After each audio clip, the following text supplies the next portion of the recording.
Okay, so today, let's dive into something I think we've all probably wondered about at some point. Yeah. Bad breath. Yeah. You know that moment when you're not quite sure if your breath is as fresh as it could be? Right.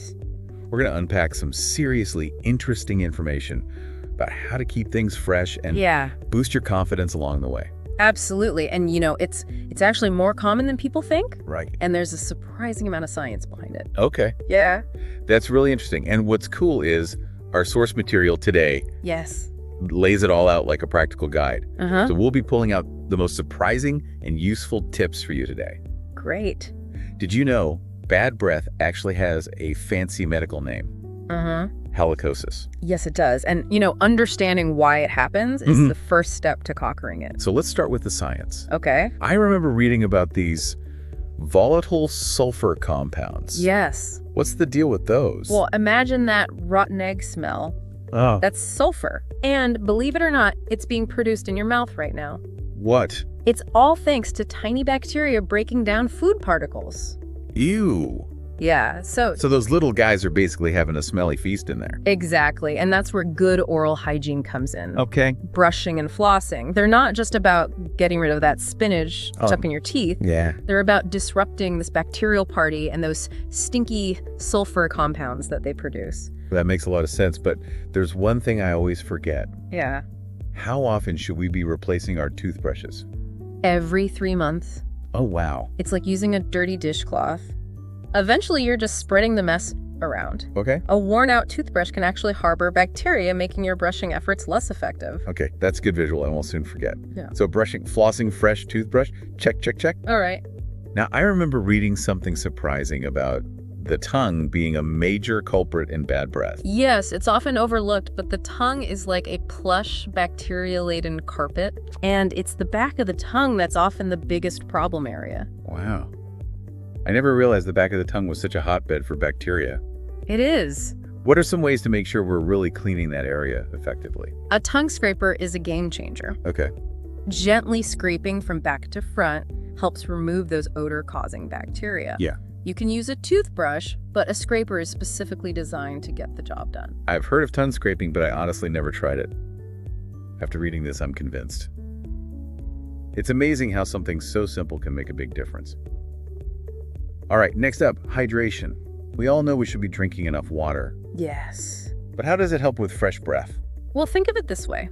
Saliva is your mouth's natural defense system. Okay. It washes away food particles and neutralizes those acids produced by bacteria. Okay.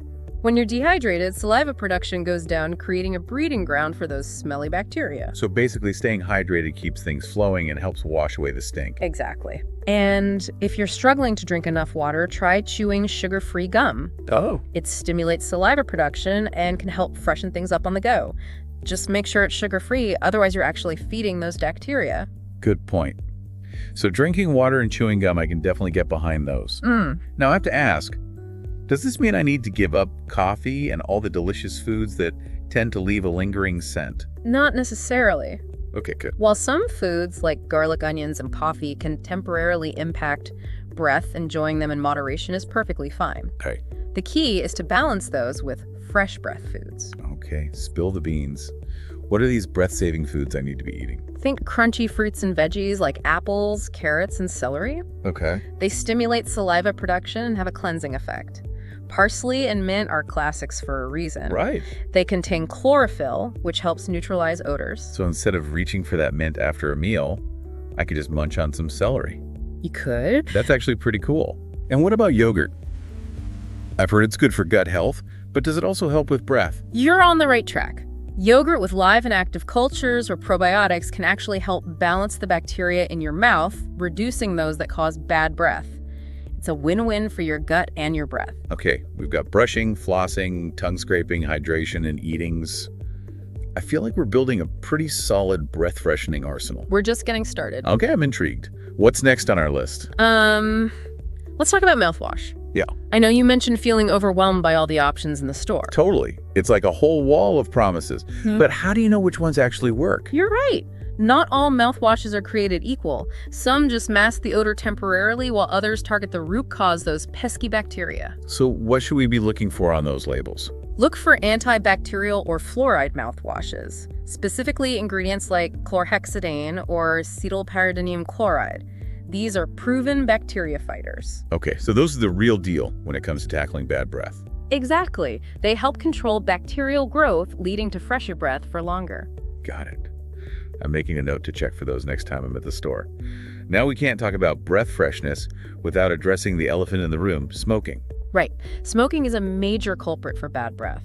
Not only does it leave that lingering smoky odor, but it also dries out your mouth, reducing saliva production, which, as we discussed, is key for fighting bad breath. I imagine quitting smoking must be one of the most significant things you can do for your breath, not to mention your overall health. Absolutely. The benefits go way beyond just fresher breath, from improved cardiovascular health to a better sense of taste and smell. Wow, it's amazing how everything is connected.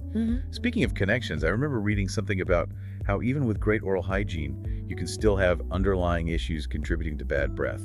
That's where regular dental visits come in, right? Yeah, think of your dentist as a breath detective. Okay. They can spot things you might miss, like plaque and tartar buildup or even cavities, all of which can contribute to bad breath. So even if I'm brushing and flossing religiously, there could be hidden culprits. Exactly. Regular cleanings help remove stubborn buildup that can harbor those odor-causing bacteria.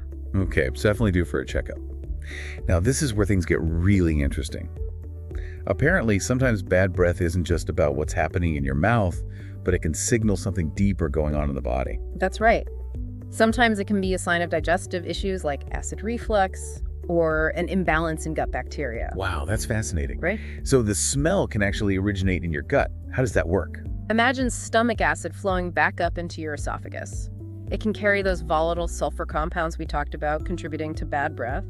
And an imbalance in gut bacteria can also lead to the production of those same smelly compounds. This is blowing my mind. I never would have connected gut health to bad breath. So what can we do to address this? Focus on a balanced diet rich in fiber and probiotics. Fiber helps keep things moving smoothly through your digestive system, reducing the likelihood of acid reflux, while probiotics promote a healthy gut microbiome, which can reduce those odor-causing compounds. So it's not just about what we're putting in our mouths, but also about how well our gut is processing it all. This is all so fascinating. Okay, so we've covered a lot of ground here. Oral hygiene, hydration diet, gut health. Are we forgetting anything? We've covered the essentials, but there are also some natural remedies for fresh breath that are worth mentioning. I love natural remedies. Tell me more. Green tea, for example, is rich in polyphenols, which have antibacterial properties that can help combat odor-causing bacteria. So sipping on green tea isn't just relaxing, it's actually fighting bad breath. Exactly. It's a delicious and healthy way to freshen up. What about baking soda? I've heard that's good for everything, but does it really help with breath? Baking soda is a natural deodorizer. It's alkaline, so it neutralizes acids in the mouth and has mild abrasive properties that help remove surface stains and debris. So a baking soda rinse could help balance the pH in my mouth and freshen things up. Exactly. Just Yeah. mix a teaspoon of baking soda with water and swish it around for a minute or two. I'm adding that to my list. Now, I've seen things like cloves and fennel seeds in breath fresheners. Are those just for flavor, or do they actually work? Both cloves and fennel seeds have been used as natural breath fresheners for centuries. They contain compounds with antimicrobial properties and can help mask odor.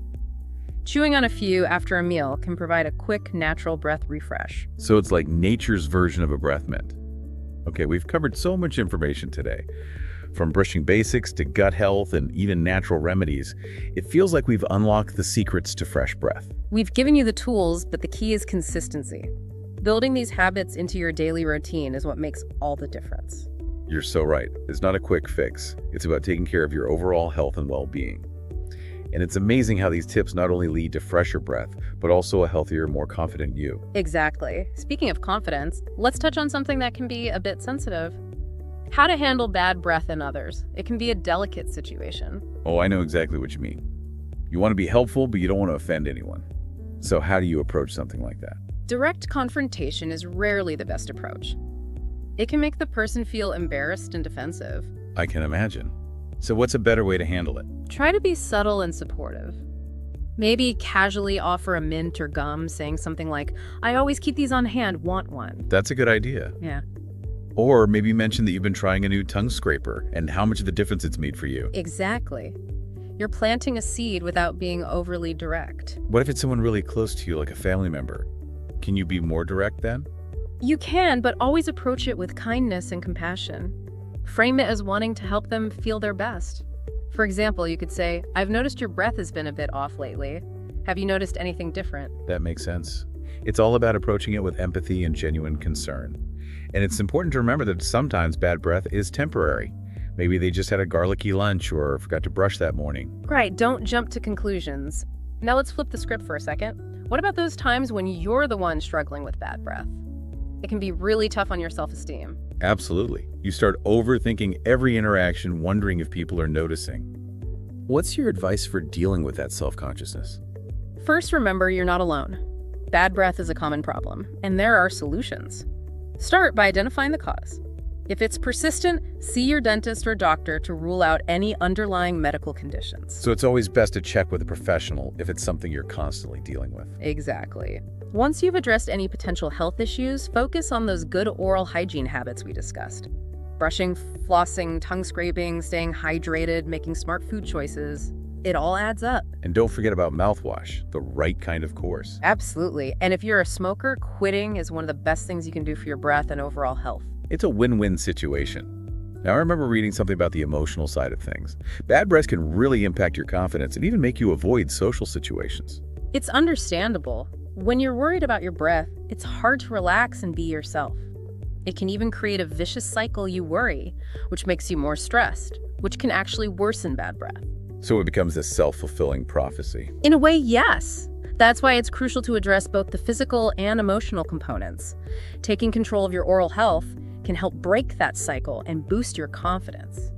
It's amazing how such a seemingly small thing can have such a big impact on how we feel about ourselves. It's true. And if you're struggling with anxiety related to bad breath, don't hesitate to seek support from a therapist or counselor. They can provide coping strategies and help you manage those feelings. That's such important advice. And remember, you're not alone. Talking to trusted friends or family can also help alleviate some of that burden. Absolutely. Sharing your concerns can create a sense of support and remind you that you're not the only one going through this. Now, before we go any further, there's one thing I found super interesting in the research: the connection between bad breath and sleep. What's the deal with morning breath? Yes. We all know that dreaded morning breath feeling. It's mainly due to decreased saliva production during sleep. So we're back to that dry mouth issue. Yeah. But why is it worse in the morning? When our mouths are dry, bacteria have a party multiplying and producing those smelly sulfur compounds. And since we're not swallowing as much during sleep, those compounds just linger, making morning breath particularly potent. So even if I brush and floss before bed, I'm still going to wake up with dragon breath. It's a natural process, but you can minimize it. Make sure you're well hydrated before bed. Consider using a humidifier to add moisture to the air, and try to sleep with your mouth closed if you're a mouth breather. Okay, so it's about tackling it from multiple angles.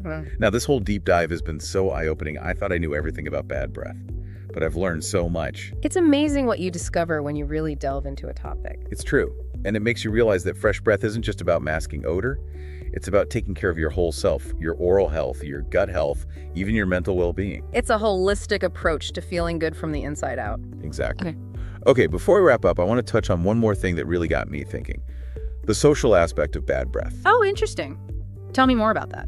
Well, it made me wonder if we as a society put too much emphasis on having perfectly minty breath all the time.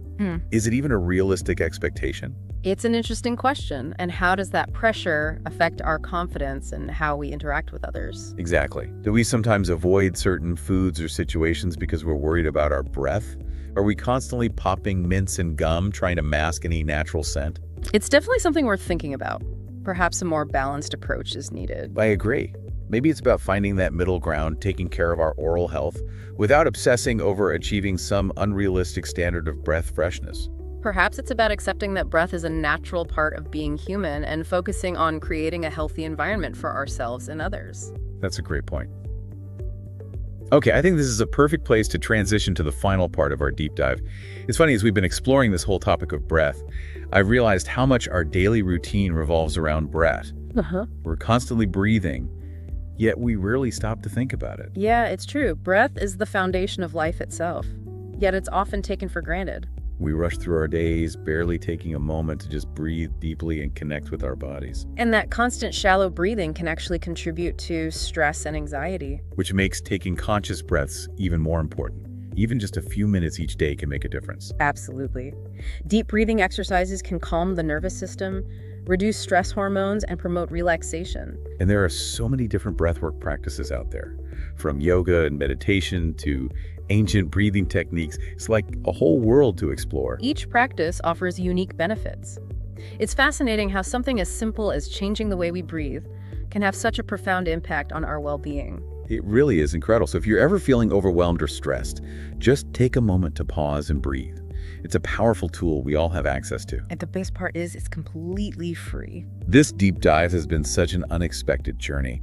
We started with bad breath, but we've ended up exploring the very essence of life itself. It's all connected. That's the biggest takeaway for me.